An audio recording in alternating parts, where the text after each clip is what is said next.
It's good, team. It's good with the boys. Popping in, popping out. CPETMMA248 with Cam Talks. How we doing? We are doing good. Thank you for asking, Pete. I hope that you're doing good. I'm glad that we was able to make it happen Muito on bom. this Thursday morning. Shout out to Ketlin Figueiredo. That's how we gonna start it. Shout out to Ketlin Figueiredo. Shout out. Top 5 Bantamweight, just got released from the UFC. She did not get cut. This was the last fight of her contract. She decided that I'm going to go get a bag. I'm 34 years old. I'm about to be 35 this year in 2026. I no longer want to fight in the UFC right now. I might come back in the future, but I don't want to fight here right now. When I beat Holly Holm a couple years ago, I should have fought for the title. You know what I'm saying? I did not fight for the title. Okay, I still fought my fights. I fought out my contract. I'm about to go get a big bag, and rather that's MVP, PFL, you name it. You tell me. Me personally, I think that she should just go to whoever pays her the most, go to the right deal, get that bread, Caitlin Figueroa. And she put on a good performance her last fight in the UFC, and she went out of the UFC on a high note. Pete, you give me your thoughts, and shout out to Caitlin, the phenom Figueroa. And hopefully she makes a return in the future. Yeah, no, it's a sad day. Sad to see her go, but all the best. And I'm sure she'll figure out good ventures in her next stage of life. But yeah, no, I mean, I got to see her fight live in person, so that was cool. Against Kayla Harrison. It was a good fight. She honestly, it was a pretty close fight. But yeah, no, I mean, going out with a win against Cavalcanti is that's a statement to me. It's a way to go out. So, and I gotta give you credit. That was a good pick by you. And but it'll be interesting to see if she goes to PFL or what she's gonna do next. But I doubt she's gonna retire. That being said, though, I mean, it's another big fight week with the great Sacramento zone Song Yadong versus Deiveson God of War Figueiredo.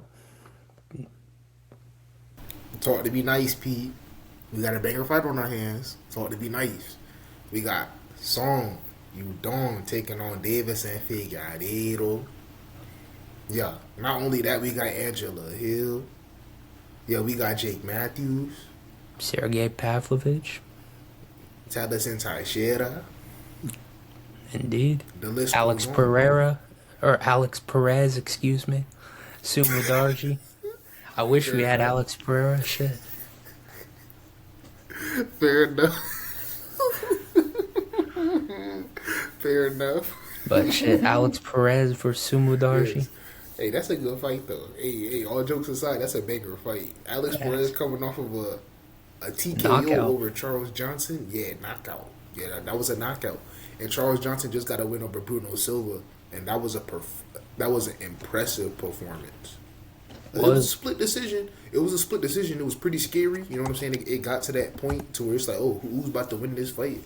That was a good fight. That was one of those fights of 2026 that you're just gonna look back on. You're gonna go like, wow, like I took that fight for granted. That was one of those fights. He got the win over Bruno Silva. Okay, you know what I'm saying?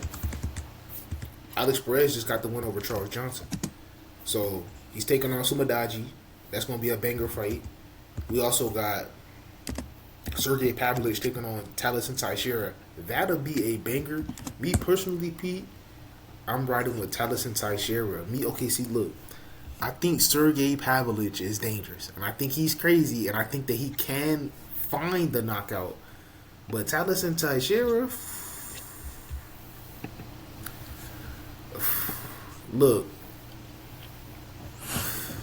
I want to word this the best way I can possibly word it, but when Derek Lewis lied, you know what I'm saying, and said like he got eye poked, right? Deiveson Figueiredo, he stopped a little bit, right? And he got caught in that split second. You know what I'm saying? It's a game of inches. You gave Derek Lewis the light a day. You know what I'm saying? Like, you gave him that 2.5 seconds, that 0.5 seconds, that all he needed. When he did that little fake, like he got poked in the eye, and then he just did that, swung that overhand right. You know what I'm saying? You didn't know what hit you because you weren't ready for it, because you thinking you poked him in the eye, you thinking the ref about to step in. Me personally, the more and more I look at it, I'm starting to think that win for Derek Lewis is just a slight bit fluky. And also, the reason why I want to say that win is a slight bit fluky, his last fight against Deiveson Figueiredo, he showed that he won't go down, right? Okay, cool. So Deiveson Figueiredo showed that, okay, you can hit me as much as you want, but I'm still going to stand here. You're going to have to uncork a bomb to knock me out. Okay, cool. What happened in Derek Lewis's last fight? And the angles just keep getting worse. It's like the jab didn't even touch him, and he just dropped to the floor. I don't know. It just doesn't sit right with me. You know what I'm saying? The jab barely touched him, and he just dropped. You know what I'm saying? And then Waldo got on top of him, hit him with the ground and pound. Me personally, going back on that, if Derek Lewis did not fake that eye poke, like he got eye poked or something like that, I think Deiveson Figueiredo probably would have beat him. Honestly. Just going off of the way he fought Waldo Cortez Acosta and just fold him with the jab, I think Deiveson Figueiredo would have beat him. So technically, Deiveson Figueiredo technically still should be undefeated, but this will be the toughest fight of his career. If this fight does go past the second round, I think Sergey Pavlovich will get the win. But if this fight stays in the first 2 rounds, I can see a Deiveson Figueiredo KO, knockout. Yes, knockout. Yeah, I heard it. You heard it. I mean, the possibility is there because he's a big motherfucker, 6'7", and long, lengthy, powerful. You know, I mean, you've seen him sparring with Pereira, doing pretty decent. But I don't know. Sergey's very technical. I mean, he's fought Volkov before, so he's fought guys with a lot of length.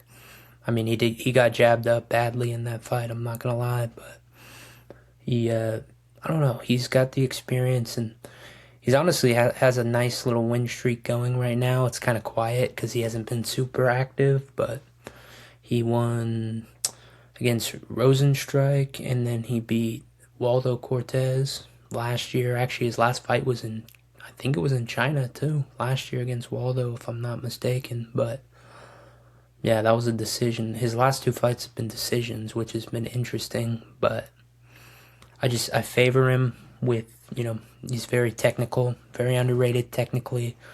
Looks to be in great shape right now, to be honest, and that's one thing that I really do like is he's in good shape. So if this is going to decision, like you mentioned, you know, I mean, the way Deiveson Figueiredo gassed out against Tai Tuivasa is just, respectfully, it's unacceptable for a professional athlete to gas out like that in a fight. Like, and it was not a good fight to watch. I mean, especially, dude, Tuivasa's lost 7 in a row, and he nearly knocked him out. So, I mean, I don't know.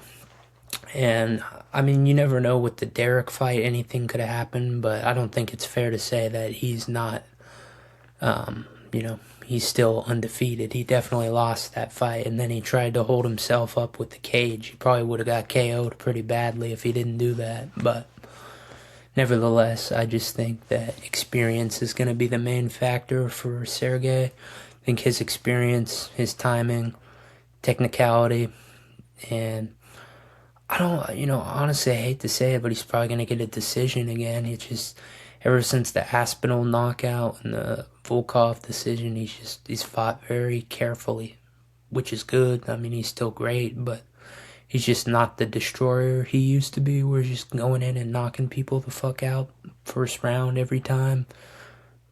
But yeah, I think he'll win decision, probably 30-27, honestly. I think he'll win every round. He might drop the first round, and he could get KO'd, it's possible, but let's see, he's only been KO'd twice. One was against Aspinall, and then the other one was against Overeem, where he got taken down and ground and pounded. So, I don't know, he's got a pretty good chin, but we'll see. It's a good fight either way. And not to mention, if Deiveson Figueiredo does get the win, Pete, this weekend, he will be in the top 5, aka top 3, top 4. He will be in the top 5. Guaranteed. You know what I'm saying? If he does get this win. And it just makes you think. If Deiveson Figueiredo gets this win, it just makes the heavyweight division so interesting. You know what I'm saying? So interesting. Because that shows that Deiveson Figueiredo is a star. You know what I'm saying? If Pavlovich loses this fight somehow, some way, because it's a possibility, the chances are there. If he loses this fight somehow, some way, Pavlovich does. If he loses this fight, we're not going to look at him like, oh, Pavlovich, oh, you're not that good. Oh, you're washed up. Me personally, I just can't see it. Deiveson Figueiredo is too big. You know what I'm saying? He's too big of a fella. You know what I'm saying? Technically, if you really break it down, he should be beating everybody in the division. You know what I'm saying? Technically, you know what I'm saying? He's a big ass motherfucker. Right. It just adds another star to the division. If he beats Pavlovich, oh my goodness. And especially if he can get a knockout, like I'm saying, Pete, we got another star in the heavyweight division. But me personally, I think, I've already said this, I think that Deiveson Figueiredo will be a star regardless of the outcome of this fight. It's just, he's built like a star. You know what I'm saying?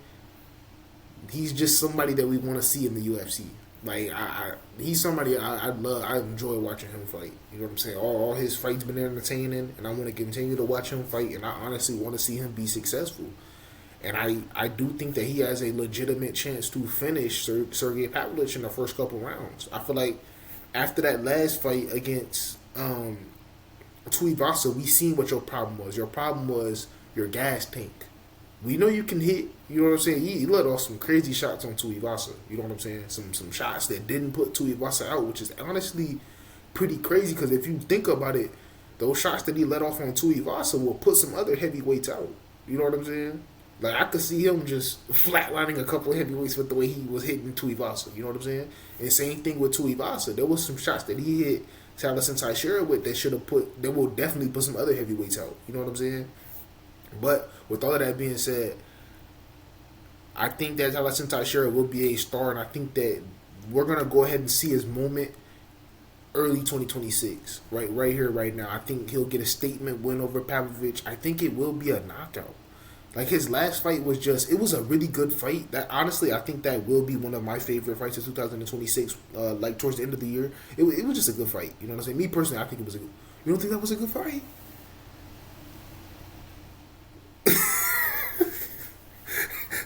Hold on. You muted. It's hard to be though. It's hard to be. I think Ty versus Deiveson? I think that was a good fight. I think the general sentiment genuinely is that that's one of the worst fights of all time. You honestly think that? I think a lot of people think that. Because the thing is, Pete, I'm not joking. I honestly have that on my list. You know what I'm saying? They were falling over each other in the third round. I don't know. It was just something about the fight. I feel like it's an energy thing, too. You know what I'm saying?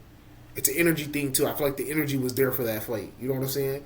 Like, the shots were so big, the fact that somebody didn't go out was crazy. You know what I'm saying? I think that's why I like the fight so much. You know what I'm saying? It was more about it being so it don't gotta look pretty. You know what I'm saying? Those ugly fights can be pretty fights. You know what I'm saying? It was an ugly fight that was a pretty fight. If you look back on it, you know what I'm saying? I feel like if you go rewatch that fight, I feel like you'll get a different taste. I feel like the way you watched it, you know what I'm saying? You watched it live, you're like, what the hell is this? You know what I'm saying? What the hell is this? I feel like you should definitely go rewatch that fight. That shit was fire. That was a fire ass fucking fight, bro. I'm sorry. But yeah, I think that was one of my favorite fights. But I think he will get a statement because this is what I was trying to say, Pete. So we know what his problem is. His problem is his gas tank. And like I was saying, those shots that they were letting off on each other would definitely put out some other heavyweights. I feel like he worked on his problem, which was his gas tank. So now you fighting Pavlovich. You shouldn't even need to worry about your gas tank. You should go into this fight looking to knock him out. You know what I'm saying? Like, honestly. But I think it will. This fight will be finished in a finish. And if it doesn't go to a finish and it goes past the second round, I think Pavlovich with the experience, the cardio, and all that good stuff will just get that win over Deiveson Figueiredo by unanimous decision, and if the fight is close, split decision. But I think it will be a UD. I think Pavlovich by unanimous decision. But, and if you have any more thoughts on that one, definitely say it. But moving on, Zhang Miang versus Alonzo Menifield. We got two of the bottom of the top 15 of the light heavyweights in a clash. You know what I'm saying? A clash in a co-main event. You give me your thoughts, but if you have anything else you wanted to say about the Deiveson Figueiredo, you know what I'm saying? Pavlovich, definitely say that. But yes, sir. Yeah, no, Ming Yang Zhang. Yeah, Zhang Ming Yang and Alonzo Menifield. I don't know. It's hard to gauge because the way Ming Yang folded against Johnny Walker was a pretty bad look. And then Alonzo's kind of been struggling too. And, you know, sometimes he doesn't fight the smartest. Like the way he bum rushed Carlos Olberg was probably one of the dumbest things I've ever seen in a fight. But, yeah, I don't know. It'll be interesting. But I think Ming Yang's just longer, bigger, more technical. And they both hit hard, though. That's the thing. Anyone could go out in this fight. Like, I don't think Menifield shouldn't be slept on, in my opinion, because he has a tendency to show up and win some good fights. And I think he probably has the grappling or at least the wrestling advantage, in my opinion. But I don't know if it'll go there, if it'll take place on the wrestling. But he's got underrated grappling, in my opinion. Menifield does. So, I don't know. I favor Ming Yang, of course, because it's in, China, his home country. But, again, don't sleep on Alonzo Menifield at all in this fight. And I think he's a live dog if you're betting on this fight. He's a live dog. I don't know what the exact odds are. I'm sure he's an underdog. But, yeah, no, he's definitely a live dog. I mean, yeah, it's a co-main event, too. I mean, Ming Yang needs to win this fight, in my opinion, too, because if he loses to Johnny Walker and Menifield back-to-back, I mean, the hype's gone completely. You know what I mean? Like, he was supposed to be China's next big guy. Well, if he loses, he's not that, I mean, he'll be 3-2 in the UFC. So, back to the prelims if that happens, more than likely. But all that being said, prediction, I think Ming Yang will win probably I'm going to say round 1. He'll finish in round 1. Menifield's tough, but I think he'll catch him with something clean and put him out, or at least TKO him. That's how I see it going. But again, Menifield's very live, and I would not be surprised if he wins. Very interesting takedown. I mean, I said takedown. See, what am I saying? That's how you know it's early. It's early. Yeah. Take him down. You know what I'm saying? You pick him up and you take him down. That's what you do. You know what I'm saying? If I'm ever in a fighter's corner, I'm gonna say you pick him up and you take him down. That's what you do. But Pete, that was an amazing breakdown on what you did, because I agree with you. I feel like a lot of people, and when I mean a lot of people, I mean me and you too, Pete. I feel like a lot of people are sleeping on Alonzo Menifield in this fight. And I feel like he's on the same level as Zhang Miang. You know what I'm saying? And that's why this is a fight that we need to see. And we need to know, who do we push forward. He's got more experience, too. That's the thing. Right. He's got way more experience against top-level guys. Way more experience. Like, a lot more experience. You know what I'm saying? And he's a slight bit bigger. You know what I'm saying? Miang, he's big, but I feel like Menifield, he got the, you know what I'm saying? He got the sculpture. You know what I'm saying? But you want to know who else got that sculpture? I don't know if you've seen it, but Cyril Gane.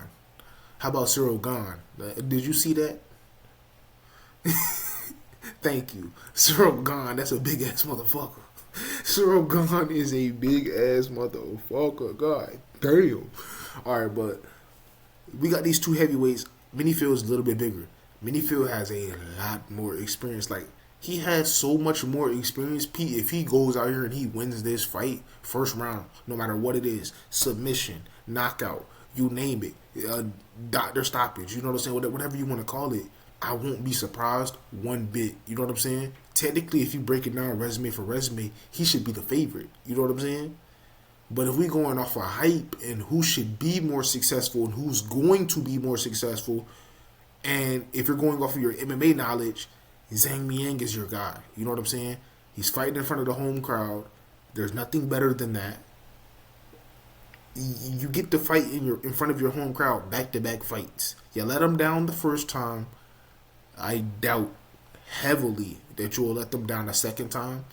So with all of that being said, my prediction for the co-main event is going to be Zhang Miang by split decision. And I'm going to tell you why I think a split decision, because I feel like the nerves will get to Zhang Miang. I feel like they will, because he feels like he has to go in here and he has something to prove. He got knocked out his last fight against Johnny Walker, and he folded. You know what I'm saying? Like you said, he folded. He folded in front of all of his people. He folded in front of the UFC. He folded in a co-main event. You know what I'm saying? In a co-main event. All eyes was on you. You know what I'm saying? And the event with Aljamain Sterling and Brian Ortega. Everyone was watching. They're giving you another opportunity to go out here and prove that that's not who you are, Zhang Miang. And I have a good feeling, a very good feeling, that you won't let us down.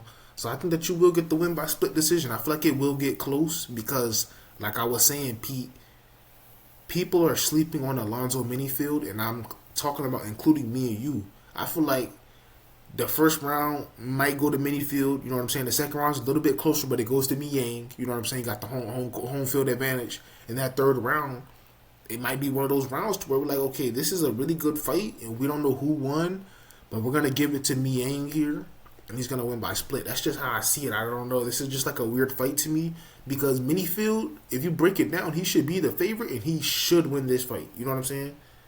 Like, that hype stuff, it shouldn't matter to him. You know what I'm saying? He's been in there with those people. Miang, he showed his last fight that I'm not ready for the big stage just quite yet.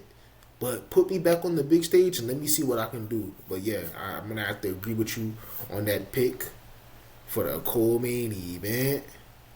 And I'm going to have to go with Zhang Miang. But Kai Asakura versus Cameron Smotherman. Shout out to Cameron Smotherman. He is hopping back in the cage. I don't know if y'all seen it, but he was supposed to fight on UFC 324 on the Gaethje Holloway card. No, I said Gaethje Holloway. Gaethje Pimblett card. Justin Gaethje versus Paddy Pimblett. And he ended up falling on his face after weigh-ins. So shout out to Cameron Smotherman. He's making it back. This will be his return since then. He seems to be doing a lot better. He's going against a top guy and Kaya Sakura. So they're giving him a big favor, you know what I'm saying? And this is a huge opportunity for Cameron Smotherman.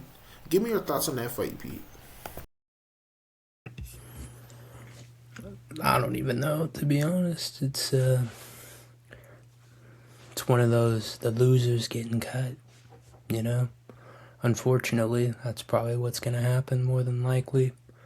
I think Smotherman is 1-2. And then Kai Asakura is 0-2. Getting finished twice. Submitted twice. So, yeah, I don't know. I think the loser might get cut, to be honest. But,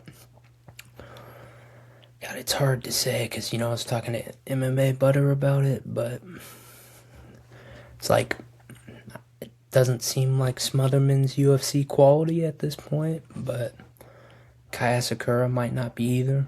Also, he's moving up now, too, from 25 to 35, so I don't know how he's going to handle that, to be honest with you. I mean, it's not a huge weight jump, but especially I think he fought at 35 and Risen, whatever you call it, but I'd like to favor him for sure, to be honest with you, but I don't know. I would never want to bet on a fight like this because both are pretty inconsistent in my opinion, but I don't know. Kai Asakura, he did look pretty good in the first round against Tim Elliott, to be honest with you, when he fought him at, I think it was UFC, was it 319? When he fought Dricus? Yeah, it was 319. Dricus versus Hamza. Now, he was looking pretty good in the first round. He was explosive, but once he got taken down, it was over. That's the problem. He's got to keep it standing, otherwise it's not going to end good for him, in my opinion. His grappling is just a liability, and that's the thing that kind of sucks, because he's at 135, so he's probably not going to make a big run at 35 with that type of grappling, in my opinion. But I don't know. I would favor him to win. I think he can ink out a decision, 29-28. Stop himself from getting submitted. Especially now that he's moving up, I think he'll have more energy at 135. But we'll see. Facts. And he might feel a little bit heavier, and he might feel like more of himself at 135. You know what I'm saying? Moving up to the bantamweight. And this is a good opportunity for Cameron Smotherman to prove that he's in the UFC, because like yo and MMA Butter said, y'all don't think that he's UFC quality. Me personally, I disagree. His losses, he had some solid fights. That's just my opinion. You know what I'm saying? I disagree. I just feel like he has some solid fights, to where it's like, okay, I understand why you're still here. You know what I'm saying? Like, I get why the UFC didn't release you just yet. You know what I'm saying? Because I understand like where you're coming from, but I feel like he has some entertaining fights. This is a fight to where he has the advantage. You know what I'm saying? He fights at 135. You know what I'm saying? You got a flyweight who's moving up to 135, so you have the weight advantage, and you should have the height advantage. So this should be your fight, Cameron Smotherman. But I don't think it'll be easy. I agree with you. I'm going to have to favor Kai Sakura. I think Kai Sakura is coming in here a little bit more hungrier than Cameron Smotherman. And I feel like see, the thing with Cameron Smotherman, he's in a weird position because he's one of those fighters to where it's like, there's a lot of people in the UFC who still don't know who you are. You get what I'm saying? Which is a fact. You know what I'm saying? There's a lot of casuals out here who have no idea who Cameron Smotherman is, and there's a lot of casuals out here that have no idea who Kai Sakura is. But I feel like Cameron Smotherman, he's the type of fighter, like if he was to get cut, a lot of UFC fans and people who watch the UFC wouldn't even know. You know what I'm saying? You get what I'm saying? They wouldn't even know that a roster change. You know what I'm saying? Kai Sakura, I feel like it's a little bit bigger of a deal. You know what I'm saying? It's not that much bigger of a deal, but it's a little bit bigger of a deal. Like if Kai Sakura got cut, they go like, oh shit. You know what I'm saying? It's kind of fucking crazy. You know what I'm saying? Some people are gonna go like, oh, I seen it coming, but I feel like that take the news by storm just a little bit. Cameron Smotherman, it might wake up the MMA noise. You know what I'm saying? It might make a little bit of noise. But with all of this being said, me personally, I'm going to have to agree with you, Pete. I'm going to ride with Kaya Sakura to get this one done. I feel like he has a little bit more to prove than Cameron Smotherman at this point in their UFC careers. You know what I'm saying? Especially after what just happened at Cameron Smotherman.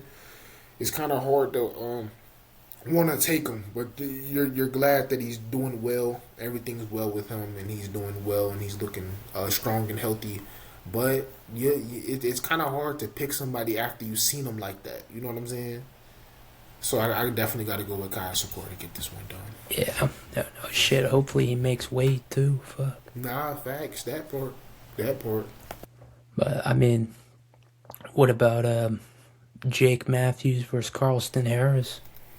Shout out to AJ MMA. That's the GOAT. Shout out to AJ MMA. Shout out we are collabing on a post. Yes, sir. That's the brother. Shout out to AJ MMA. We ride for him. Me and AJ MMA, we are riding with Jake Matthews. That is the lock of the week. See, let me break it down for you on the KAMTalksMMA side. So let me break it down for you. And shout out to AJ MMA. So let me break it down for you. Jake Matthews' last fight against Neil Magny, one of the most controversial fights of 2025.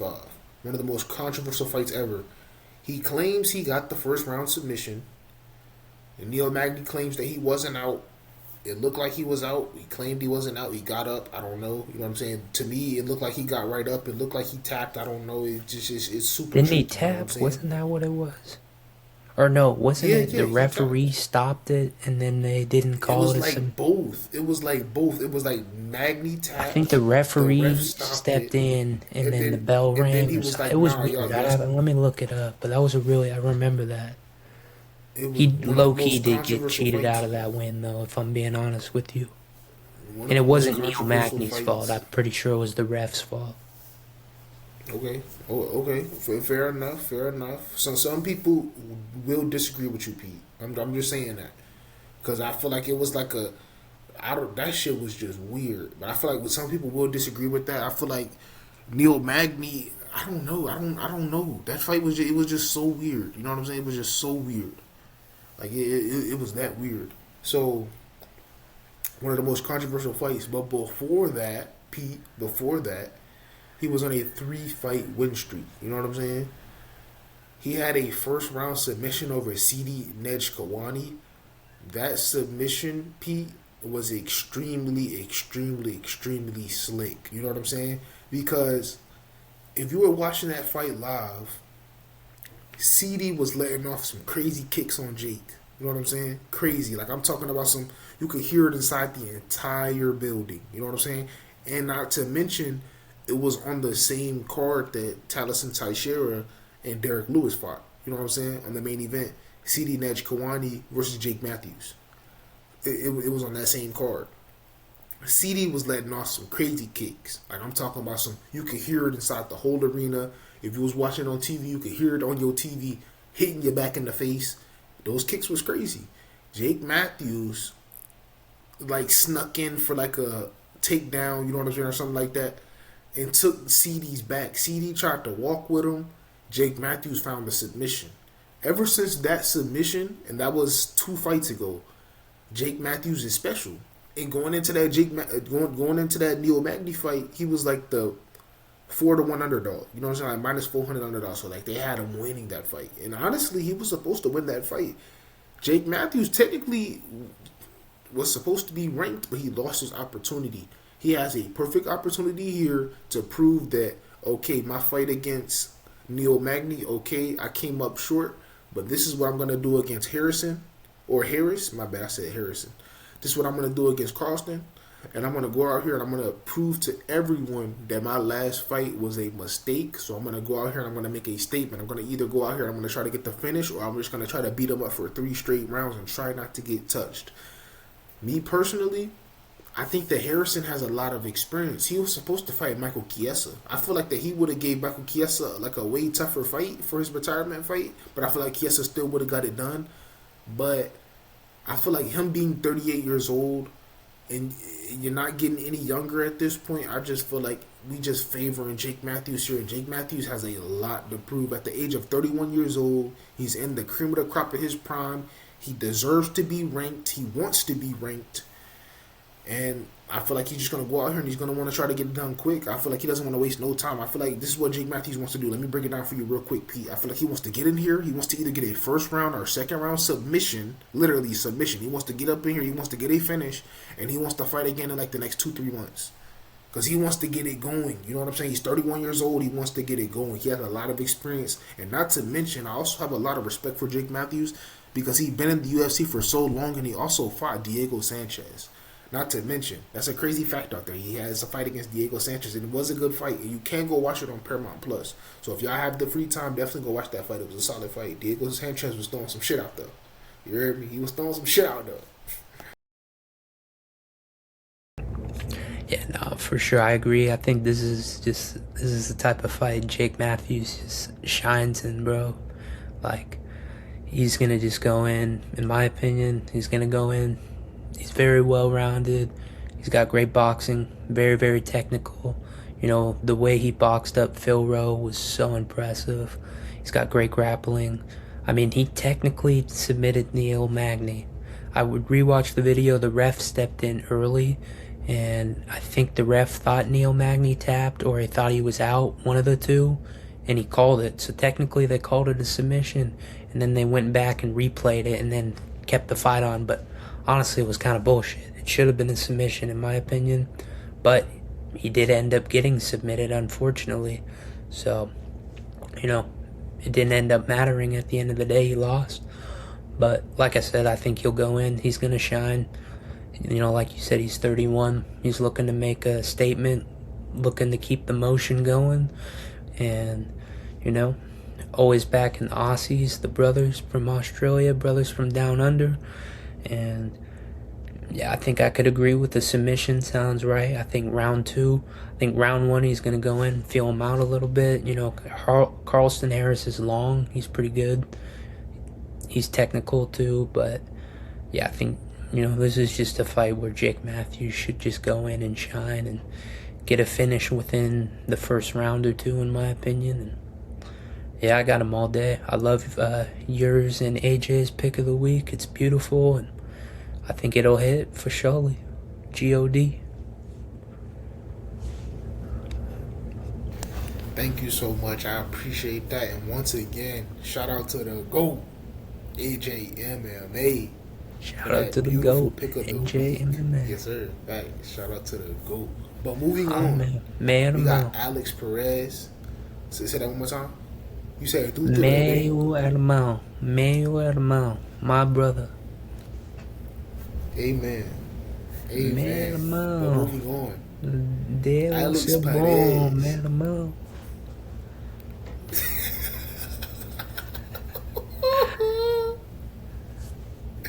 That's my brother right there. Yeah, that's my brother right there. We got Amanda Ribas taking on Amanda Lemos. Let's talk about it. Shit. I don't want to see that. Nah, bro, I can't, bro. I can't. Nah. What about Sumu Darji versus Alex Perez? I think that's a banger. You could be a fight of the night, low key. I'm not even gonna lie. Yeah. No, yeah, it can. No, it has can. Potential, with this type of card, especially because Sumu Darji, if he wins, he'll be cracking into the top 10, right? What's Perez ranked? If not, he will cracking into the top 15. He's either 10 or 11, I believe. Is he? 10, I think he's in the top 10 right now, but I could be wrong. He's either 9, 10, 11, or 12, right? I might have to look it up. It has to be. If he's higher than 9, then I don't know what. I think he's in the top 10. But then I need to do my. Oh yeah, I mean, if he's in the top 10, yeah, then Samadarji's going to the top 10. He's 11. He's 11. Okay, Steve moved ahead of him. Steve Erceg. Okay. Yeah. Okay. After he beat Tim Elliott, he moved up to 10. Yep. That was a beautiful win. And it was a good win. And that was a beautiful fight. And Tim Elliott is so underrated. Oh my god. Yeah. But Tim Elliott is pretty underrated. This is my hot take, and you know, I heard shout out the Real Goat Bedtime MMA. My goat, what it do, bedtime crew. But no, I gotta be honest. He said he was talking about Sumu Darji, and he's like, you know, Alex Perez low key be fluking some win, not fluking, but you know, he loses a lot of fights. Like respectfully, I think he's like 9-7 in the UFC, so he's lost quite a few fights too, and. I don't know, Sumu Darji's long. He trains out here too with the boy Song, and he's a really good striker in my opinion. Very good striker, and I think he could out-technical him to a decision, to be honest with you. And I don't know, Perez again, he's just inconsistent. He's got knockout power. He's got scary knockout power. He's got really good wrestling too, but he doesn't always use it. But yeah, I think Sumu Darji can win this fight, absolutely, and crack into the rankings, and I'd like to see it. But hey, I mean, I don't know what the odds are, you know, I'd like to look at the odds real quick, but you know, if I had to guess, I don't know, who do you think? I mean, probably Alex Perez is the favorite, but I'm not positive on that, to be honest with you. Thank you for asking, because I'm about to get in my bag when I talk about this fight. So look, Pete. So we got Alex Perez taking on Sumu Darji. I think that this fight is going to be a really good fight, but my thing is, Pete, I don't want to get too hyped for this fight, because I don't want this fight to not meet my expectations. You know what I'm saying? That's what I don't want. You know what I'm saying? Because we got Suma Darji. If you want me to keep it real with you, I'm not even trying to like glaze him or anything like that. He honestly has some of the best striking I've seen. Almost at a like, near even. Sumadarji's a plus 100. Oh wow, he's a slight underdog. Honestly, sorry to cut you off. Technically, no, you're good, because I thank you for telling me that, because like it just really helped me think. Because now technically, Alex Perez should be the favorite. He should, because he's ranked higher, he has more experience, and he should win this fight 100%. If you asking me that, I think he should 1,000% win this fight. But he's fought the elite guys like Figueiredo. He's fought what's his name? Former title challenger Tatsuro Taira. Yep. You know, he's fought quite a few of the top guys in the division. Charles Johnson is in the top 15 right now. I got a question for you. Does Sumadarji beat Charles Johnson? I don't know. That's a good question. That's a fight that we could potentially see in the future. You know what I'm saying? Did they fight? I don't know, because did they fight? Because Charles, I don't know. You would have to tell me that. I don't know. If they did fight. He lost to him. Ooh, Sumadarji did? Yeah, I was gonna say, I'm pretty sure they did fight. Right, okay. Charles Johnson beat him by decision. When did they fight? That was October 2024. Oh, damn. That just happened. Well, no, that didn't just happen, but that just happened. That was when Charles Johnson was on his big win streak. Yeah. I think he won like 5 in a row. What card was that? Who was the main event? I believe there was Anthony Hernandez versus Roman Dolidze, but I will have to look it up. Because it was on October 19th. Wait, no, that was 2024? Hold on, wait. You sure? Hold on. Yeah, October 19th. Yeah, it was... Oh, no, it was Michelle Pereira versus Anthony Hernandez. Michelle Pereira. Okay. Yeah. And then Rob Font versus Kyler Phillips was the co-man. Yeah, Rob Font. Yeah, that's interesting. Cameron Smotherman was on that card, too, and he won. And not to mention, Suma Darji is on a 3-fight and Melissa Martinez, shout out, won against Alice Ardeleon. And she won that fight too. She did. It says she won that fight too. Beat it. Come on now. Shout out to the GOAT. Shout out the Martinez family. Dr. V. Nah, facts. David. Big facts. The GOAT, real GOAT, David Martinez. Damn. Okay, so looking at this card, that was Austin Lane's only UFC win too, and look who it is against. Facts. And he got the dub. I'm a against Despain. I'm a butcher that. I was about to say Despain. Yeah, Robelis Despain. God, bro, he killed Junior Dos Santos. That was ugly. Did you see who's fighting now too? The boxing match in Brazil. Glover versus Shogun in boxing. Boa luta. That's a banger. Boa luta, That's a banger. But yeah, so looking back on this, I do remember this card, Pete, because that was when I first heard about Melissa Martinez. You know what I'm saying? That's when I first ever heard about Melissa Martinez. So, looking back on it, Suma Darji has... his grappling is not that good. You know what I'm saying? I'm going to keep it real. It's not that good. It's okay. You know what I'm saying? It's okay. That's all I'm going to give him. I'm going to give him an O and I'm going to give him a K. His grappling is okay. But his knockout power, it's there. His striking, it's there. His power is there. And if you want me to be honest with you, I'm not even trying to glaze him. He got some of the best striking I've ever seen. You know what I'm saying? You want me to keep it real? It's really smooth. It's like something about it. You know what I'm saying? It's something about those flyweights, Pete. Like, that's what I was trying to tell you. Like Ode Osborne. You know what I'm saying? He's got 13 knockouts, too. You don't always see that with flyweights. 13 knockouts, bro. And people it's something forget. About those flyweights. People forget he's from China, but look where he fights out of. California. He fights out of Team Alpha Male. He's a teammate of Song Yadong. Yes, sir. That part, and they fighting on the same card. So Uriah Faber, you got a lot of work to do. Uriah Faber, you got a lot of work to do. You know what I'm saying? Corner to corner. He's keeping him prepared. Yeah. He's keeping him prepared to go to war. Oh, yeah. He's got Team Alpha Male ready. Yeah. Yeah, you know we don't play that. No 50-year-old retired skateboarder. Yeah, you know we don't play that. You know we don't play that over here. You know what I'm saying? You know we don't play that over here. He's from East Sac, baby. Oh, yeah. Don't pull up on the Fab 40s or else Uriah's gonna pull out with the longboard. Oh yeah, he ain't gonna play. Shit. Armand's gotta watch out, bro.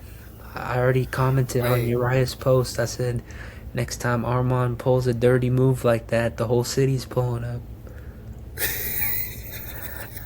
Chill, bro. We don't want that smoke. Armand don't want that smoke with Sacramento.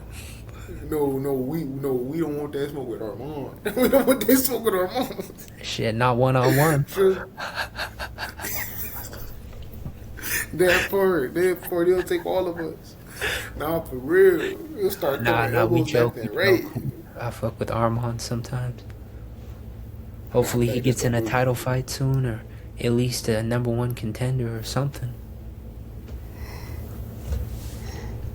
Honestly, Armin Sarukian versus Conor McGregor. Make it happen. Maybe. I just don't think that's honestly, a good idea. I think Armin will stand with him. Armin not stupid. Armin will stand with him. If the fight gets dangerous, Armin will take him down, but Armin will stand with him. I don't think so. Maybe. You think he'll just take him down and get the win? I mean, fair enough. I just take him down and beat him up. No, I'm just trying to think. No, that's facts. But you would think. Listen, you would think, right? You would think. I'm not saying that this is a fact, but you would think that after his fight against Habib, that he'd work on that wrestling tremendously, right? That's what you would think. But who knows? You know what I'm saying? Who knows? You never know. Conor? Yeah, but that was 2018, brother.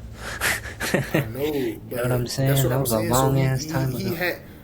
So that's what I'm trying to say. He had 8 years to work on that BJJ. I love Conor, he had 8 years. I'll preface this by saying I love him, but he's been working more in the club than he has in the gym. But he got 8 years to work on that BJJ, fam. That's what I'm trying to say. He's a black belt now. No, you right. But shit, he ain't gonna have to worry about that with Max Holloway. I mean, maybe a little bit, but I don't know. I think it's fair to say Conor might have the grappling advantage against Max. Yeah, I think he does. Maybe not, because Max has been, he's probably working on his game a little more, but hey, it really just depends on what type of Conor McGregor shows up, man. The Conor McGregor we've seen before, bro, he could go out there and knock him out in the first round, or, he could get pieced up and Max could put the volume on him and TKO him, honestly, but I'd like to think in a situation, in a world where he wins, and I mean, if he wins, either he goes out on a bang, or there's gonna be big fight after big fight after big fight. You know what I mean? Possibilities would be endless. I mean, who's to say? I'm gonna be real. I think there's a real possibility that if he wins, he might want Dustin again one more time just to get his get back. And I know Dustin is down. Who? Dustin Poirier? The Diamond? To fight who? I'm saying, I think if Conor beats Max, I think there's a possibility that Conor tries to get that fight back against Dustin.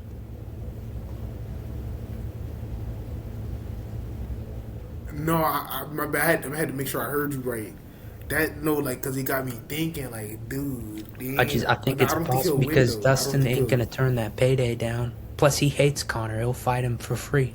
I know. The thing is, I don't think he'll win. But even if he loses, do you think he'll still try to get the fight?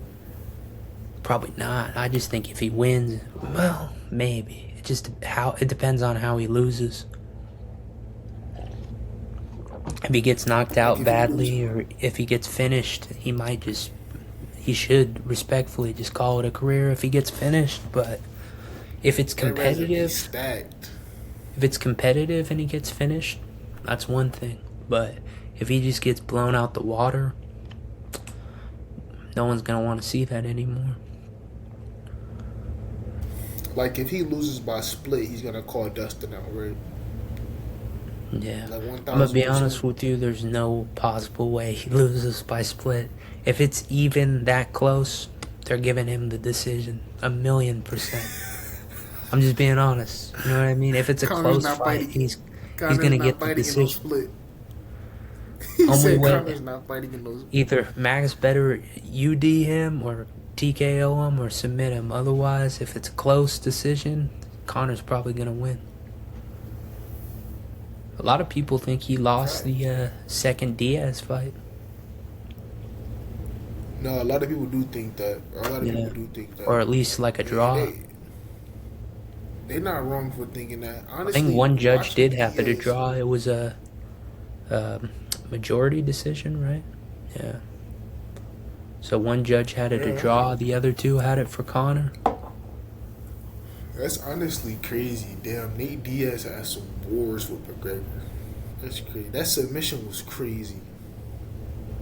That's crazy. Oh my gosh. That's peak UFC.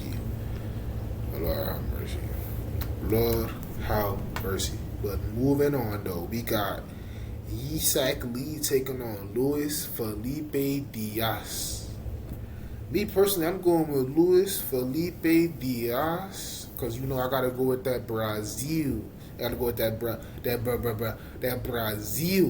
Brazil love, and I'm gonna tell you why I'm going with Felipe Diaz. He a dog, and I feel like this is a perfect opportunity. You fighting in front of all of these people, all of these UFC international fans, and you got an opportunity to just put yourself out there. You know what I'm saying? You can go out there, you can go get a submission. You can go out there, you can get a knockout. You can go out there and get you a unanimous decision victory. You can do your thing. You know what I'm saying? Always respect, big trust. You know what I'm saying? Big trust. You can always do your thing. Nah, facts. Big trust. Oh, bro, nah, facts. Big trust. Shout out to Mark Ingram. Shout out Lamar. He a real one. Big trust. Shout out to Mark Ingram. Big trust. Shout out Mark Andrews. Shout out motherfucking Mark Ingram. Facts. And shout out to Brandon Ingram. He like that. Brandon Ingram. Facts. Shout out Wembenyama. Yeah, facts. And shout out to De'Aaron Fox. De'Aaron Fox. Yeah. He forced his way out of Sacramento, bro. Nah, we love him, bro. He brought the Kings back to the playoffs for the first time in almost 30 years. You gotta give him credit. Kings wouldn't have been nothing without Fox. Swipe of the Fox. DeMontis a bonus too? It's a bonus. Do you think Shay's gonna pull up at UFC OKC? That would be smooth. I don't even think he watches UFC. Nah, he watches fucking jiu-jitsu only. Dude, why? He said he watches. No, he watches BJJ. He watches UFC BJJ. He doesn't watch UFC. He watches jiu-jitsu. Do you do jiu-jitsu? What the fuck? No, this is what he do. So you know how on YouTube they be live streaming the UFC BJJ. What he do is he get home from practice after he be hooping and shit. He just sit on the couch and watch UFC BJJ. That's what I heard. That's what somebody told me. Him and Chet be rolling in the locker room. Yeah, somebody told me that. Nah, bro, who would be a crazy NBA UFC matchup? Draymond versus what's his name on the Pistons? Isaiah Stewart at heavyweight. Hey, hold on. Hey, I'm trying to see Draymond versus Isaiah Stewart at heavyweight. No, No. Listen. 5-round Listen, main please. event, UFC San Francisco. Please listen. Please, no, Pete, please. The Bay will pop out for Draymond in Saginaw, Michigan. You said what? Saginaw, You said Michigan. who? I think that's what it's called, something like that. For who? For Draymond. Oh. He's from Michigan too, even though the Pistons play there. Could you imagine UFC San Francisco, so funny. Stephen Curry Yeah. versus Chris Paul, co-main event? Maybe trying to think who's some. Oh no, I'm trying to see Draymond versus Jordan Poole too. You said. You high as fuck. Listen. In BKFC. Listen, so you know how this is actually about to be funny. So you know how Michael Beasley just fought Lance Stevenson, right? That's why I'm like, shit, we gotta make more matchups.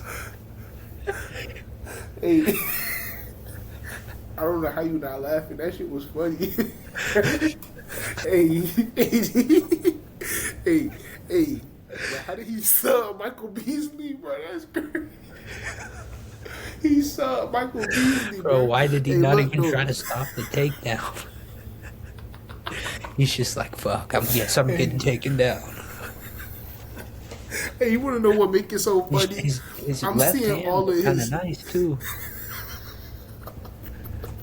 I'm Popping that seeing right. all of the clips. I'm seeing all of the clips from the Club Shay Shay podcast.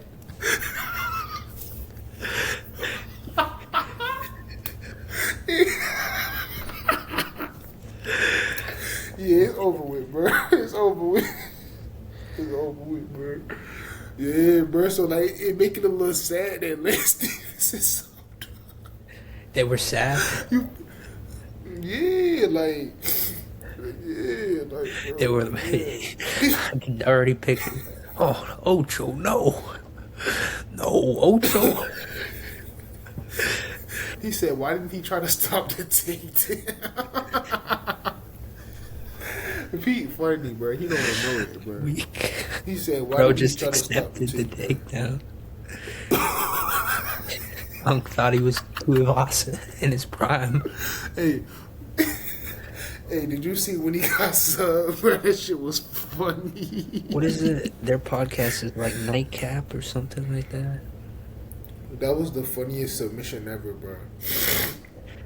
I couldn't believe it, bro. The funnier one was Johnny Manziel versus Bob Menery. He almost head kicked him. Dude, That shit was hilarious. Ooh, I'm trying my best. And they had what's his name? Sean Strickland was commentating, wasn't he?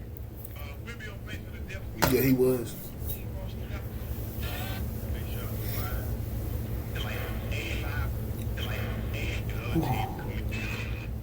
Do they have what's his name? Udonis Haslam on their pod now too? Oh no, that's Joe Johnson.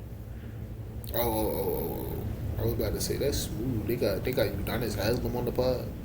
I ain't gonna Joe lie, Johnson. yo. We gotta have Fire. Udonis Haslam on the pod, bro. Yeah, we gotta have Udonis Haslam. Yo, that's fire. Yo, that's fire. That's lit to get him on. UD. Nah, fact. We need OG on the pod. He can give us some real life advice. Fact. Think he would knock out LeBron in a fight? Yeah. I think Udonis Haslam would. What about LeBron versus Carmelo in MMA? I got Carmelo, bro. Low-key same. I feel like he's more of a dog, low-key. Yeah, I feel like he got them NYC hands, bro. I feel like KD would get fucked up in MMA. Nah, bro. I think KD would have some slick submission skills. Imagine KD versus Wembanyama. Bro, Wemby gonna beat everybody, bro. Facts. Very. He just lift his knee up and fucking flying knee somebody. Oh God! Bro, Like I ain't gonna barely lie, lift he his could leg read. up to head kick someone. I would want him to fight like Nate Diaz though. I would want Wimby to fight like Nate Diaz. The middle What about fingers. Wemby versus Brock Lesnar? I ain't gonna lie, I got Brock Lesnar.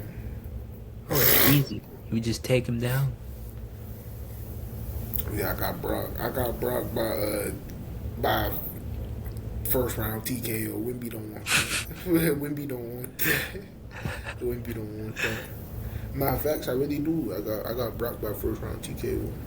Nah, but the real fight I wanted to see is UFC OKC Dricus versus Kamaru Usman.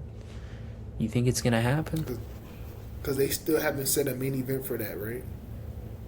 Everyone's saying, or not everyone, but a lot of the rumors are that it's Usman versus Dricus at 185. You want to know? So you want to know somebody who's fighting on that card? Who? Dione Barbosa. You know who else She's is? fighting Keith. Who? Talk to me. Amanda Hebos. Against Fatima. All due respect to Fatima Klein, but it's Team Hebos all day, every day. Amen. But may the best woman win. It'll be a good fight either way. So Ebos is still ranked, right? I believe so, yeah. She's like top 15. 11 or something like that. She's like She's ranked 11, I think.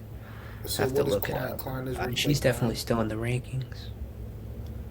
Klein She's is kind of like bounced back and forth, though, between flyweight and strawweight. I don't know. Oh, I'm trying to okay, think. okay. I think this fight's going to be at strawweight, though. Yeah, this is 1,000% extra weight. Fatima Klein's too small to fight at flyweight.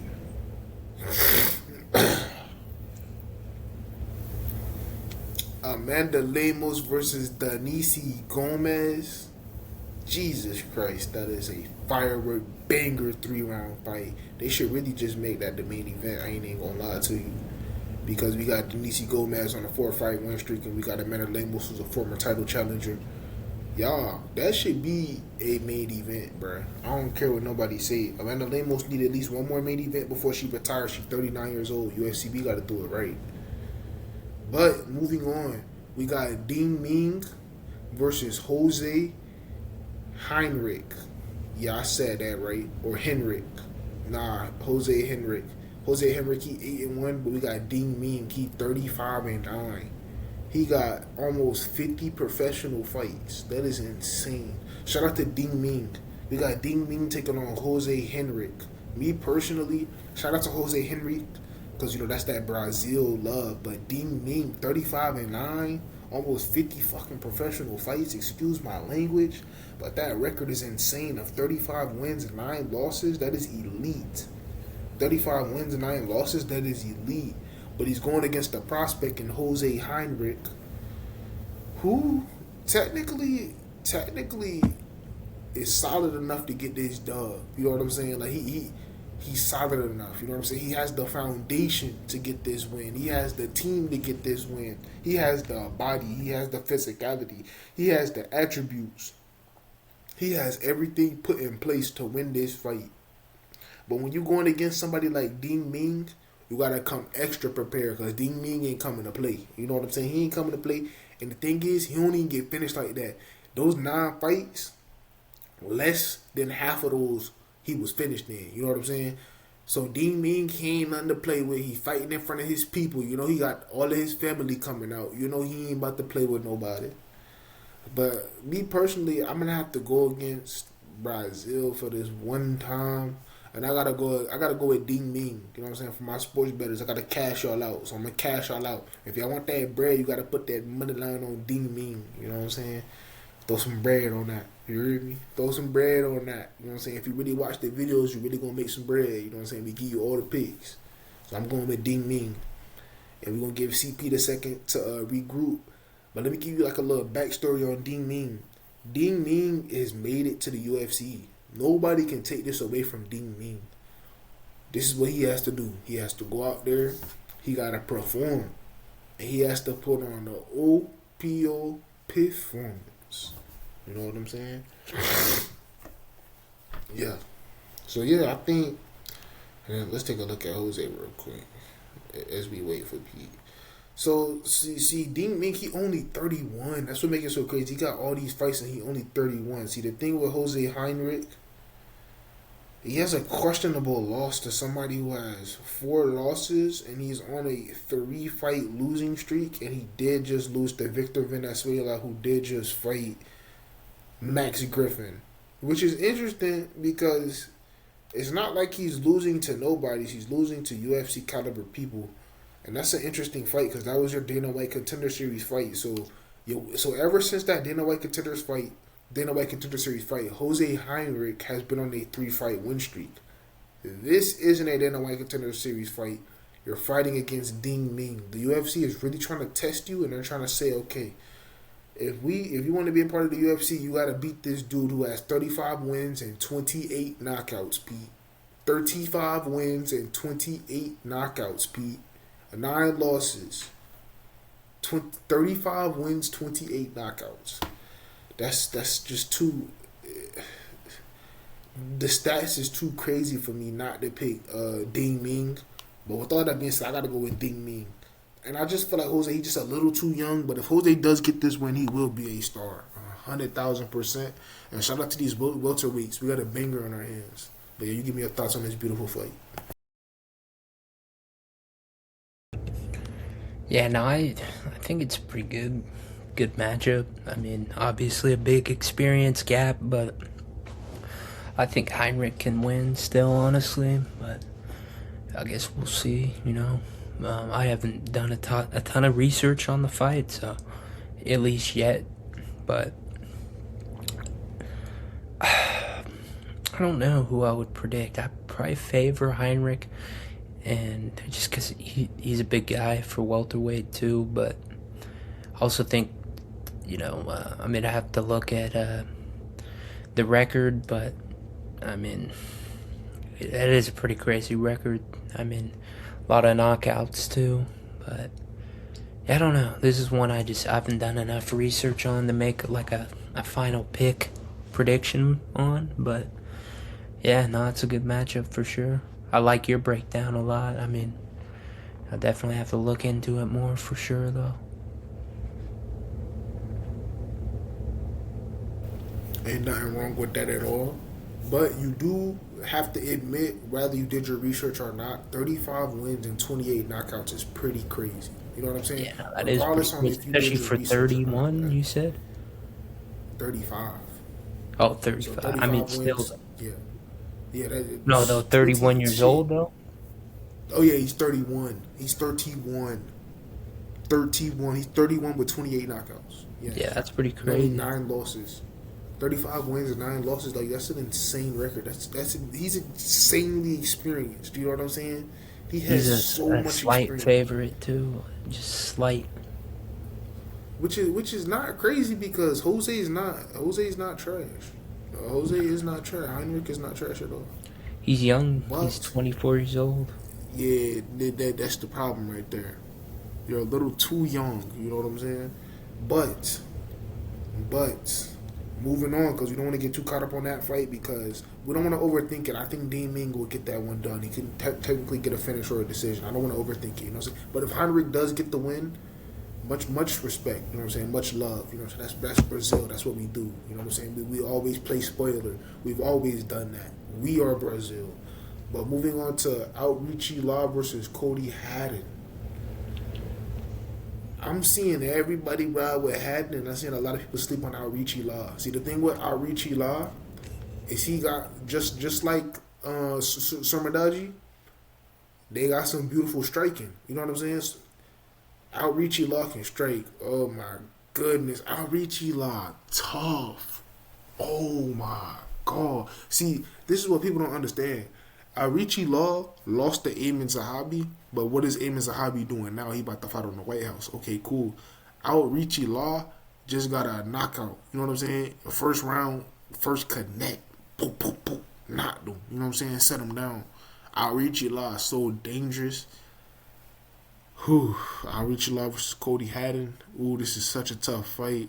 Cody Haddon, still young, doesn't have nearly as much experience as Outreachy Law. But I think that he will go out there and I think he will put up a banger fight. Outreachy Law. Jesus. See, the thing is, Outreachy Law, it's so tough. This is such a tough fight, Pete. I'm going to have to ride with Cody Haddon. I'm going to ride with Cody Haddon to be safe. But see, the thing is, if Outreachy Law does get the dub here, I won't be surprised at all. Outreachy Law can fight. He can box. You know what I'm saying? He has some of the most slick boxing. It's just the only thing with the fighters that fight out of China, they have like a slight problem when it comes to the grappling and the BJJ. They have like a slight little problem in that area. Not all of them, most of them. You know what I'm saying? Most of them. But I think he'll be all right. I think he'll be all right in this fight. I think this fight will go over 2.5 rounds. That's also another bet that you can throw in there. I don't think anybody gets finished in that fight. Outreachy Law shows he can really put somebody out if he touches you. You know what I'm saying? So that's one thing. If Outreachy Law can stay away, I mean not if Outreachy Law. If Cody Haddon can stay away from the overhand rights and overhand lefts, then 100,000%. Then Cody Haddon. This should just be oof. See, it's like I cannot pick. This is a 50-50 fight, and the odds really got Cody Haddon winning. But you also got to understand, I've been seeing through odds for a very long time. It be minus 300s, minus 400s. They just don't be right. You know what I'm saying? I'm not saying I'm right all the time, but it's just like this could be one of those to where they're just making a huge mistake. I think that the odds should be a lot closer. But I am riding with Cody Haddon though. But shout out to Outreachy Law and Cody Haddon. This will be a big. But you give me your thoughts on this fight. Yeah, no, I think Cody Haddon, I definitely favor him. But, I mean, Arichi Long's got 8 fights in the UFC, and he's fought, guys like Raul Rosas Jr., so, he's more experienced for sure. Haddon's only, I think he's 8-1 or 9-1, something like that. He's got a good record, but way less experience, and he's only had a fight on the Contender Series. He was actually supposed to fight Malcolm Wellmaker in New York City last year, if I'm not mistaken, but that was when he ended up fighting Ethan Ewing instead. But yeah, no, I mean, people in Australia talk really high of him. Someone's saying he's like Sal Killed at Flyweight, but more technical. I heard someone saying that, so he's got a lot of hype around him, and I think he's pretty well-rounded from what I've seen and heard. So, I mean, I could see him just going for takedowns and getting a decision over Arichi Lang. It's probably what will happen, to be honest with you. I think unanimous decision, 29-28, something like that. But, yeah, I think Haddon's got a, big future in the division from what it seems like. Seems pretty solid, not gonna lie. But, again, I think it is a little bit more off of hype at this point, only because he hasn't had a fight yet in the UFC. But, if he goes and gets a good win in his first fight against Arichi Lang, it's a pretty solid win. It's not bad at all. I think Arichi Lang's 4-4 in the UFC right now, so it's pretty good. And like you said, he's got power, he's got knockout power, so it's kind of a dangerous fight too. But if you can nullify that, you can win the fight for sure.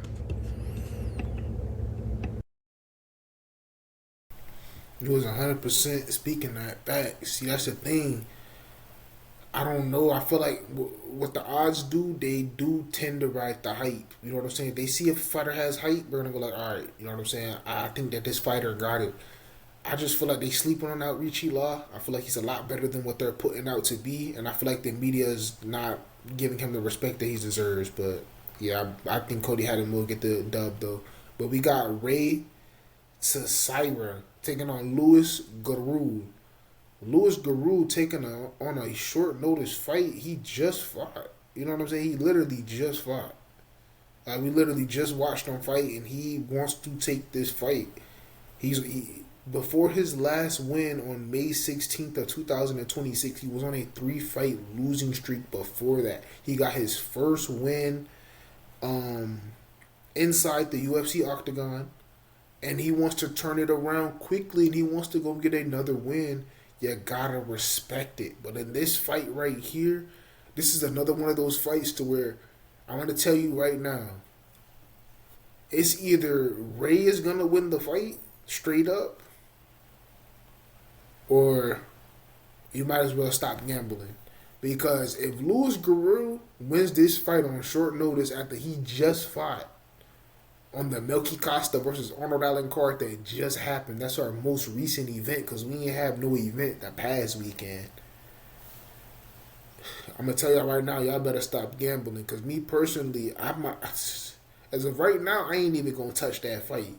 Because Luis Guerrero did a quick turnaround like that. He's doing a quick turnaround for a reason. He's taking that fight because he sees something in this kid to where he can exploit and get the dub. This is not no quick pickup on a paycheck. No, that's not Luis. That's not the type of fighter Luis Guerrero is. Luis Guerrero is a game opponent. So yeah. So with all that being said, I think this fight will go the distance. So I'm gonna say this fight will go over 2.5 rounds. That's gonna be my official pick for this fight. 2.5 rounds over. No finish.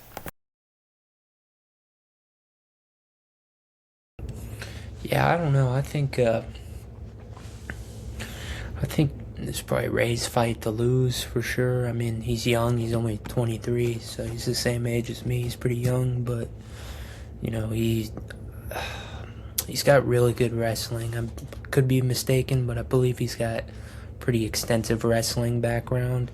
Took Joshua Van down 4 times when they fought, so he's fought the champ. That's real experience right there. And I mean, he lost every round, but you know he put up a good fight. And I don't know, Luis Guerrero, he did get a win, you know, decision. But before that, I believe he was at 0-3 in the UFC, so he struggled ever since he's gotten to the UFC. But he's got good wrestling too. But I think Ray's just gonna look to take him down, and he's got some submissions in his game too. He's got pretty good grappling overall, so I would favor Ray to win this fight by probably decision, maybe submission, possibly. But I will say this, if he struggles to take Luis down, then he could be in trouble because Luis he packs a punch. He's a little smaller, but he's compact and he hits hard, and he's got pretty solid boxing and striking in general. And that's where Ray Saruya, I believe it is, Saruya, he struggled a little bit in the striking department. When he fought Josh Van, he was getting pieced on the feet. Then again, that's Josh Van, but yeah. So I think he'll take him down, probably win either 30-27 or 29-28 would be my prediction, honestly. But yeah, I don't know. He's a great wrestler, so it'll be tough to stop that. I think that was an amazing breakdown, and I think you broke it down the proper way. You know what I'm saying? Proper CP MMA 24/8. Proper, you know what I'm saying? The proper way. Moving on though, we got Angela Hill taking on Ziyang or Ziyang Ziyong. Me personally, if you don't know, now you know. Shout out to MMA Butter. That's the Brody. We is both riding with Jiang Ziyong. Shout out to Angela Hill, the first African American female fighter to ever touch the octagon. Baby was a queen. But listen though, you got you a tough prospect on your hand. They try to say that you're the Neo Magni of the division. Me personally, I feel like that's a little disrespectful. And I'm going to tell you why that's a little bit disrespectful, Miss Angela Hill. Because I feel like you're one of one. I feel like you're one of one, like, in a real way. I feel like you one of one. I feel like when people try to compare you to somebody like Neo Magni, that's not okay. Angela Hill, you are one and only. And that is a fact. This is a tough fight. You going against Jian Ziao. She do not play. She like to knock you out. Her grappling is solid. She has very solid, because I actually seen her fight before.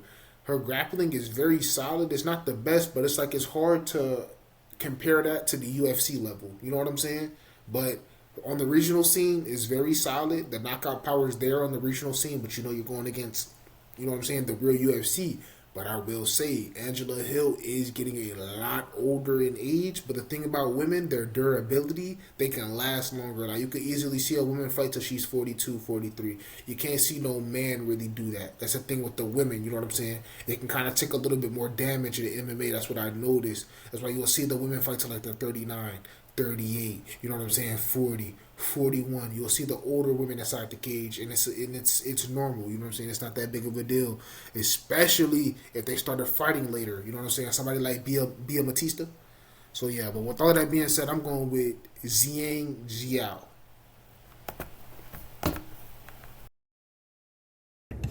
That's valid. I mean, it's a good pick. It's tough because, I mean, Angela Hill is 18-16, which the record doesn't necessarily indicate everything. A lot of the fights have been bad decisions and a lot of split decisions that she could have won.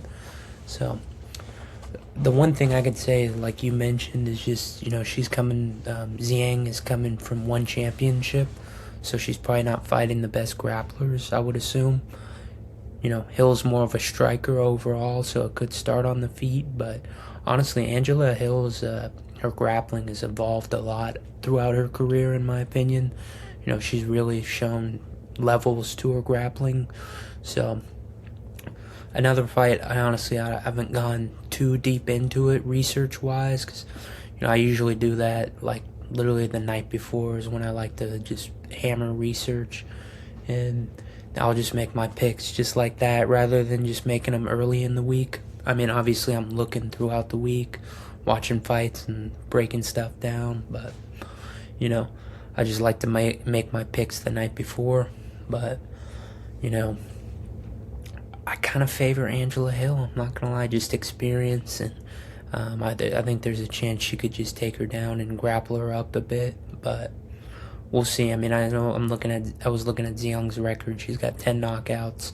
She was on a hella good streak and won championship, so it'll be interesting to see. And again, age will be, it's always a factor, but, Angela Hill, I mean, she's in good shape.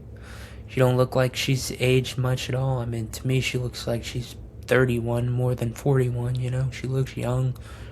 She's out there in San Diego, got the sun in her face all the time, good energy, so I don't know. I think she's got a good chance to win this fight for sure, especially with the experience. I mean, Angela Hill's probably got close to 20 fights in the UFC, and Zhang doesn't have a one yet.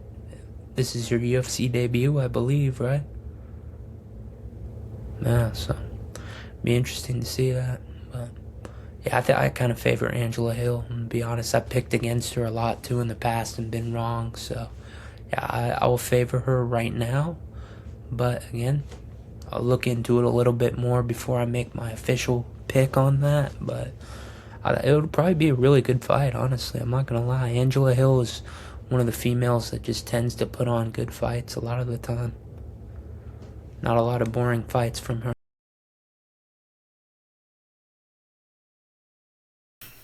You are 1,000% right, and she does have the experience, the potential, and the will to get this one done. So, Pete, you are 1,000% right.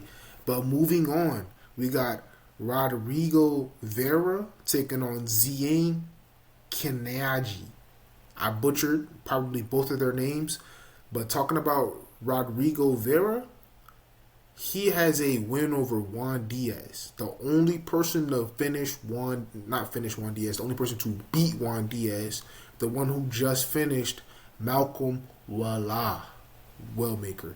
So, with all of that being said, I was honestly wondering why he wasn't in the UFC. My question just got answered. He is in the UFC, and he will be fighting on the second fight, the fight just after Jacqueline Amorica, versus Luke Bon Mi, you know what I'm saying, after their fight.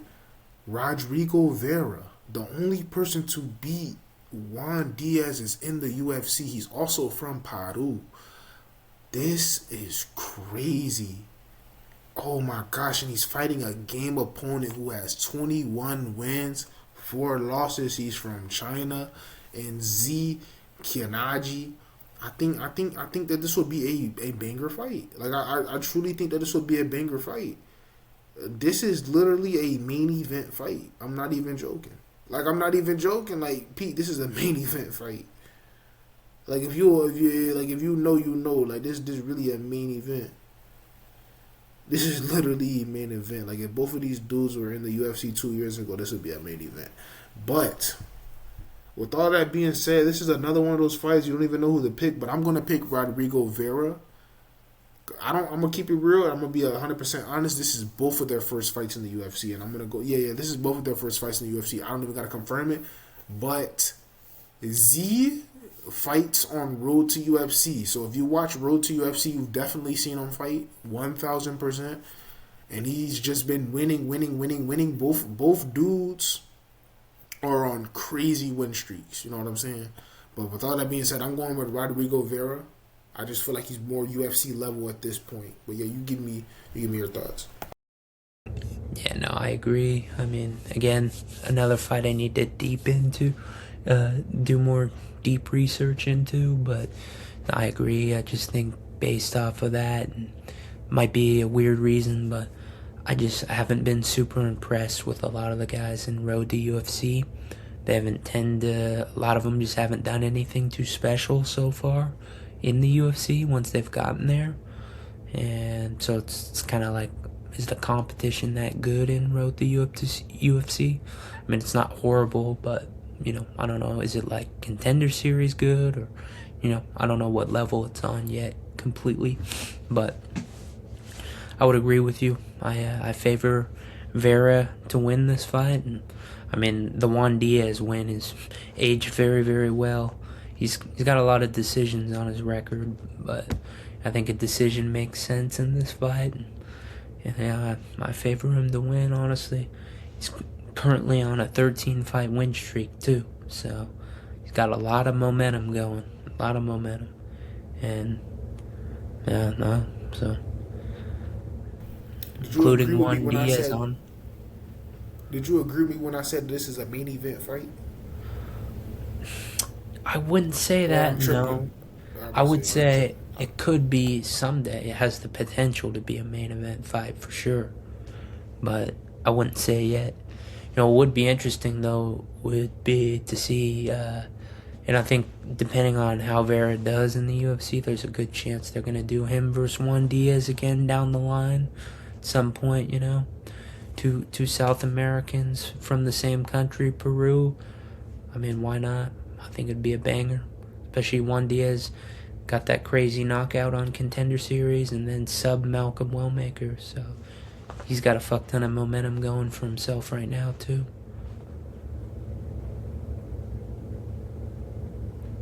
I agree. And I think it'll be a banger fight. And if they were to match up in the future, at this point in time, Juan Diaz, he got the ceiling right now. You know what I'm saying? Because not too many people know who Rodrigo Vera is, other than that he beat Juan Diaz. You know what I'm saying? I think Juan's younger too, if I'm not mistaken.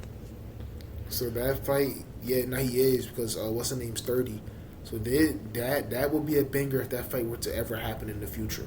But moving on to the last fight between Lamona Luke Bonmi taking on Jacqueline Amor. You know what I'm saying? I gotta put that. You know what I'm saying? Yes. Jacqueline Amor. You know what I'm saying? But let me get you the sauce. I've been looking at this fight all week. Literally all week, because I've been trying to find my pick. You know what I'm saying? Because this fight, the odds, they knew what they was doing. They made this fight a pick 'em. They like, we don't know who's gonna win, because before Jacqueline Amor's last fight, she was on a 3-fight win streak, and she had like 2 or 3 finishes. I can't remember off the top of my dome, but I know there was finishes in there. If I'm not mistaken, it's probably 3 straight submissions. Who knows? But she was on a 3-fight win streak, and before that last fight against Suki, she was the -4-1 underdog going into that fight. And that was the card that Tom Aspinall versus Cyril Gane fought. You know what I'm saying? UFC 321 or something like that. That's the card that they had fought. I had Jacqueline Amora winning that fight. I'm like, oh yeah, I'm riding with the hype. She on the win streak. She was 10-1 at the time. Now she's 10-2 because she had got the loss. So now a record 10-2. See, the thing with Luke Boom Me, I like her a lot. She has one of those fighting styles to where she can be a UFC champion. And that's a fact. You know what I'm saying? No matter which way you put it, she has one of those styles. She has a fighting style to where she can fight for the UFC champion, but she also has to promote herself better. And she also has to make statements in the octagon. You know what I'm saying? Don't just show up and fight. You know what I'm saying? You got to do other things too. The UFC been told you that. But yeah, I mean, because she's got almost all decisions on her record. Facts. Jacqueline Amora has all finishes. Submissions. 8 submissions and 2 knockouts. Thank you. She's a finisher versus a decision merchant. Right, that's what I'm saying. She don't play. Jacqueline Amora.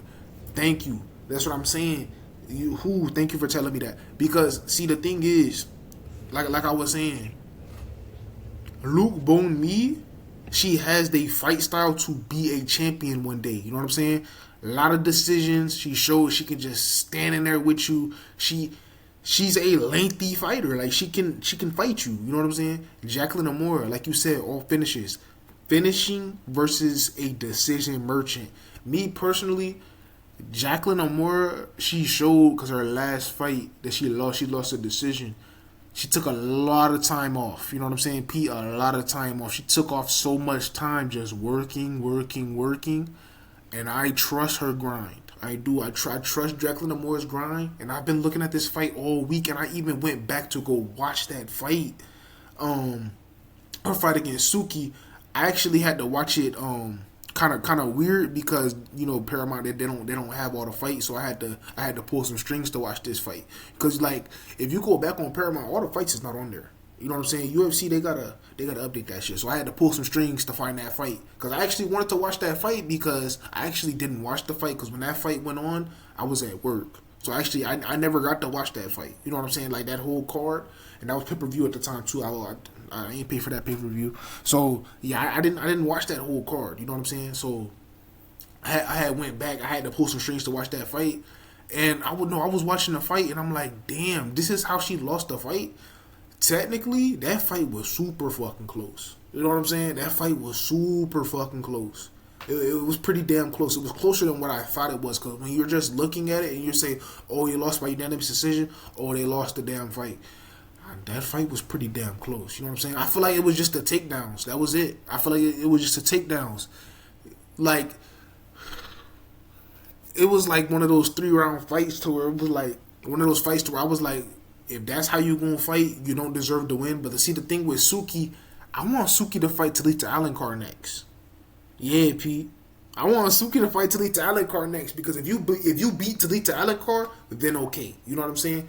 But with all that being said, I've been doing my research all week, and then especially after watching her last fight against Suki, because I wanted to know why she lost that fight. She was the minus 400 underdog, Pete. I literally wanted to know why she lost that fight. So I did what I had to do. I watched the fight. Pete, it was a really good fight. And if she lost the fight like that, then she should, like, you know what I'm saying? She should be on a 4-fight win streak right now. But with all of that being said, I'm going with Jacqueline Amora. I think she will get back in the win column, and I feel like she will be ranked in the future. What do you think? You tell me what you think as we break down the last fight on this beautiful UFC China card. And Pete, it was amazing. Thank you so much, Pete.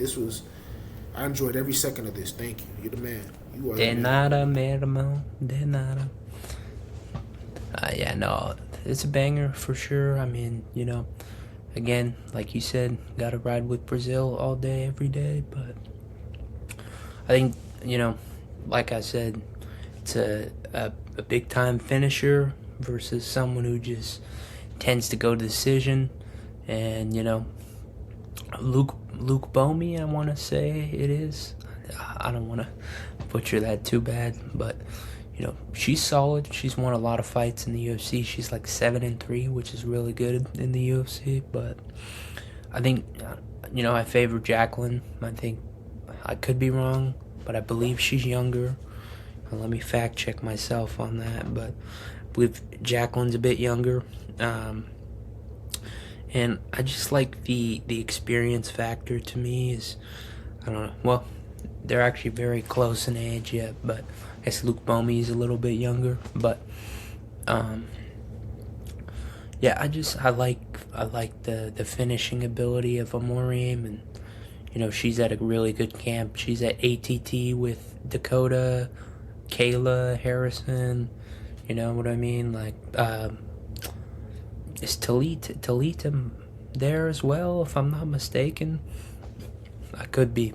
Excuse me. She's at ATT she's too. There she's ATT. Yeah. So they got a room full of killers, and I think she'll be prepped to go in and win this fight, honestly. And yeah, I don't like the decision thing. You know what I mean? It's just respectfully, I like the fact that Amorim can go in and finish fights, and I think she'd go get an armbar. She's got a couple arm bars on her resume, a couple in the UFC too, I believe. So she was on a nice streak before that last loss. But hey, we'll see. It could go either way, honestly. It's a good fight for sure. Good way to start the card. I agree, and not to mention, this is the last thing I'm gonna say about this fight. The reason why I said that I feel like Luke Boney has the fight style to just fight for a title one day. I'm not saying be the champion, but just fight for a title one day is because she has a win over Denise Gomez, and I feel like Denise Gomez is gonna be successful no matter what happens. She's too young and she's just doing great things. You know what I'm saying? So that win over Denise Gomez and the way that you did it, you know what I'm saying?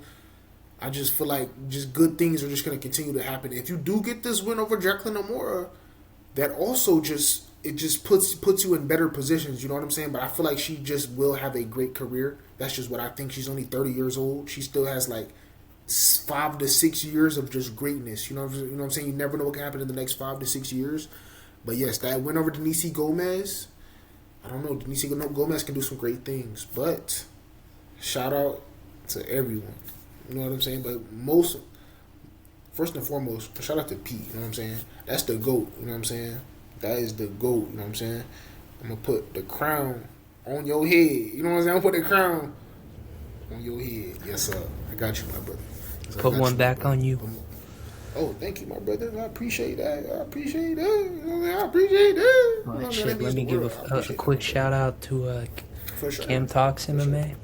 Homie, brother from another mother. Shout out to Andrea, one of the realest, the nicest, sweetest people I know. Much love always and respect.